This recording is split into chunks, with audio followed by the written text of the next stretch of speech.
IGNOU MA political science. MPS का course code है MPS 003 Bharat और लोकतंत्र विकास। आज इसके इकाई नंबर 2 का हम लोग अध्ययन करेंगे, विकास के मॉडलों पर बहस। तो सबसे पहले शुरुआत करते हैं प्रस्तावना से। विकास के मॉडलों पर बहस। विकास के मॉडलों पर बहस का अर्थ है कि जब भारत आज़ाद हुआ उसके बाद भारत ने किस विकास के मॉडल को अपनाया, उसका हम लोग इस अध्याय में मुख्य रूप से चर्चा करेंगे। तो चलिए देखते हैं। 1947 में भारत आज़ाद हुआ, तब देश के सामने सबसे बड़ी चुनौती गरीबी, भूखमरी और पिछड़ेपन को दूर करना था।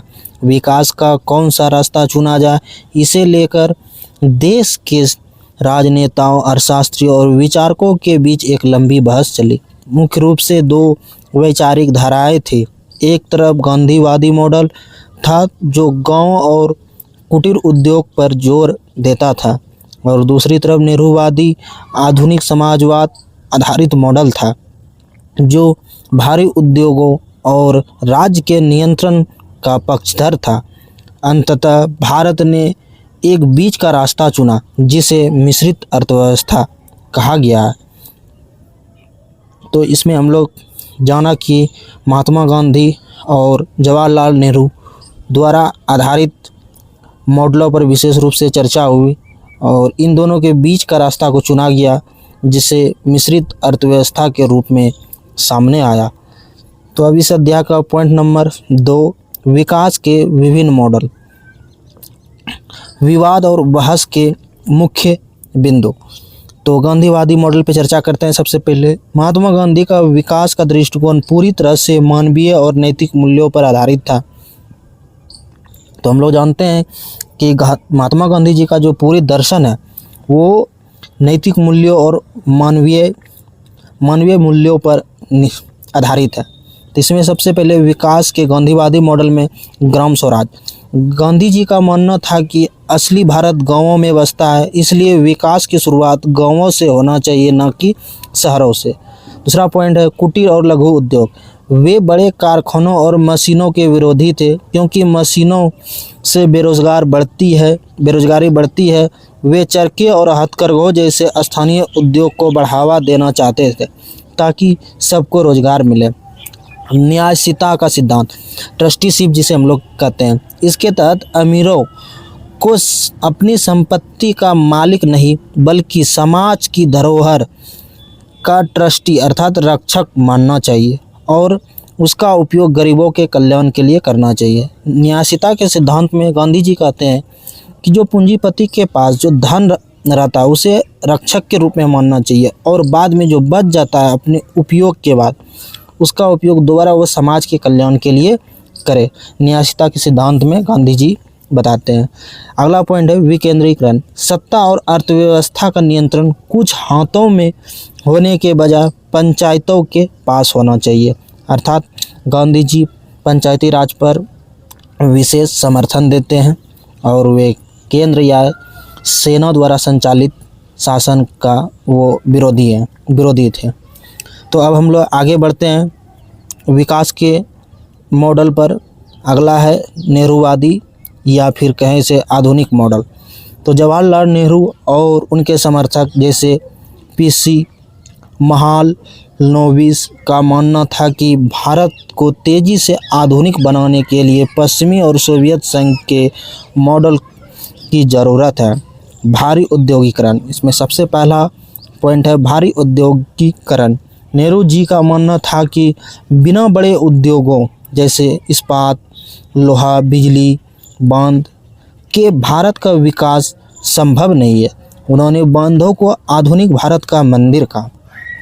इस तरह नेहरू जी जहां भारी उद्योग के पक्षधर थे तो वहीं गांधी जी कुटीर उद्योग के पक्षधर थे।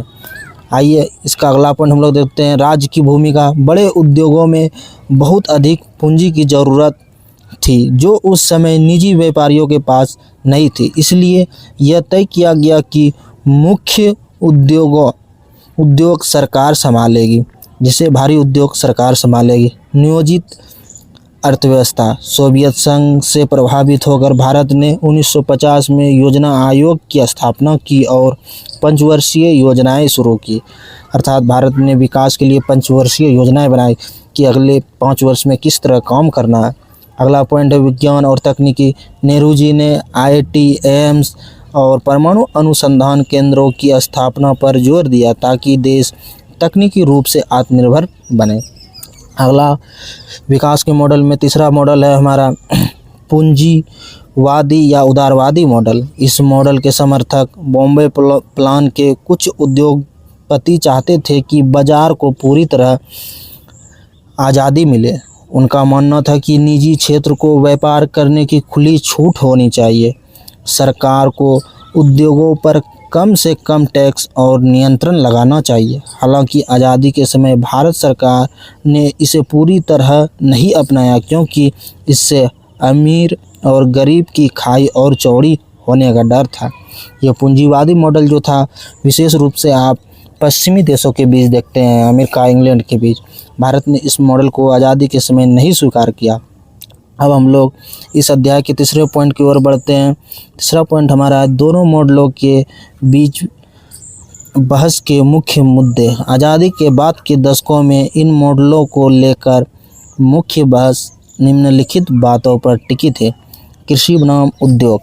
आलोचकों का मानना था कि नेहरूवादी मॉडल में भारी उद्योगों पर इतना पैसा खर्च कर दिया गया कि कृषि और सिंचाई की अनदेखी हुई, जिससे देश में अनाज का संकट पैदा हो गया। शहरी बनाम ग्रामीण।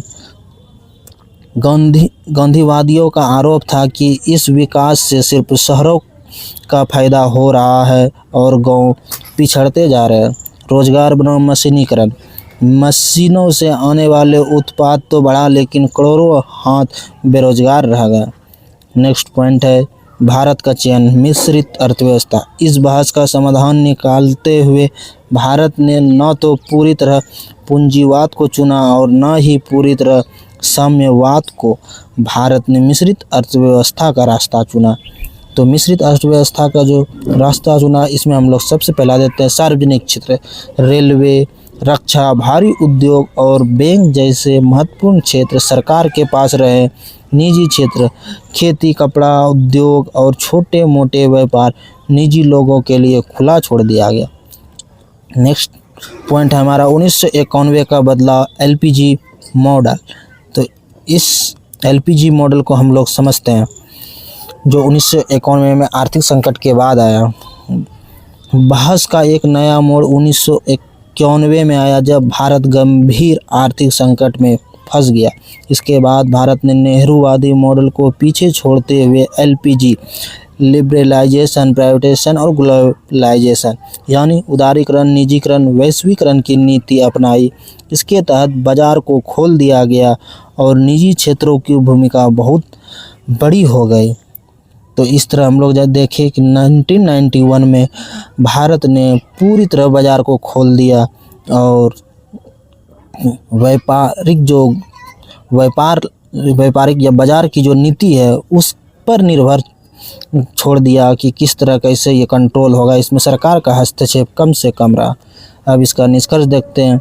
भारत में विकास के मॉडल पर बहस कभी खत्म नहीं हुई। जहां नेहरूवादी मॉडल ने भारत को मजबूत औद्योगिक और तकनीकी आधार दिया, वहीं गांधीवादी मॉडल की प्रासंगिकता आज भी पर्यावरण संरक्षण, ग्रामीण विकास और रोजगार बढ़ाने के लिए उतने ही जरूरी मानी जाती है। आज का सतत विकास कहीं ना कहीं इन दोनों मॉडलों के संतुलन पर ही टिका हुआ है। तो चलिए आज इस चैप्टर को यहीं ख़त्म करते हैं। अगले अध्याय में मिलते हैं। धन्यवाद।